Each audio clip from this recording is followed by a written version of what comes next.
Mitosis versus meiosis ఈ రెండు కూడా సెల్ డివిజన్ ప్రాసెసెసే. అయితే చిన్న డిఫరెన్స్ ఉంది. మియోసిస్ అనేది రిప్రొడక్షన్ కోసం మాత్రమే ఉపయోగపడే ప్రాసెస్. అంటే మనకి పిల్లలు పుట్టడం అనేది మియోసిస్ వల్ల జరుగుతుంది. మైటోసిస్ అనేది గ్రోత్ అండ్ రిపేర్ కోసం ఉపయోగపడే ప్రాసెస్. అంటే మనకి ఏదైనా సెల్ డ్యామేజ్ అయినా, లైక్ స్కిన్ ఏదైనా రబ్ అయ్యి పాడైంది అనుకోండి, అది రిపేర్ అయ్యి మళ్ళీ అక్కడ కొత్త సెల్స్ రావాలన్నా, లేదా ఒక ఆర్గానిజం గ్రో అవ్వాలన్నా, అంటే మల్టిపుల్ టైమ్స్ దాని కాపీస్ జనరేట్ అయ్యేది గ్రో అవ్వాలన్నా మైటోసిస్ ద్వారా జరుగుతుంది. మైటోసిస్ అనేది సొమాటిక్ సెల్స్లో జరుగుతుంది. మియోసిస్ అనేది జర్మ్ సెల్స్లో జరుగుతుంది. జర్మ్ సెల్స్ అంటే హ్యూమన్లో మనకి మగవాళ్ళలో టెస్టిస్లో, ఆడవాళ్ళలో ఓవరీస్లో ఉండే సెల్స్, వాటిని జర్మ్ సెల్స్ అంటే రిప్రొడక్టివ్ సెల్స్ అనమాట.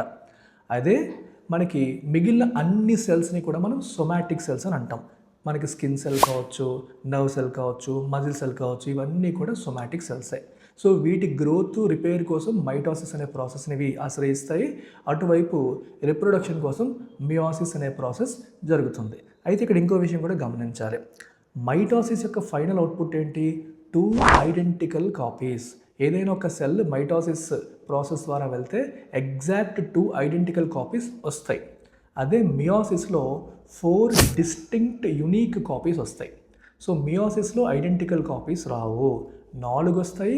డిస్టింక్ట్ యునీక్ కాపీస్ అనేవి వస్తాయి. ఇది రెండింటికి మధ్య డిఫరెన్స్.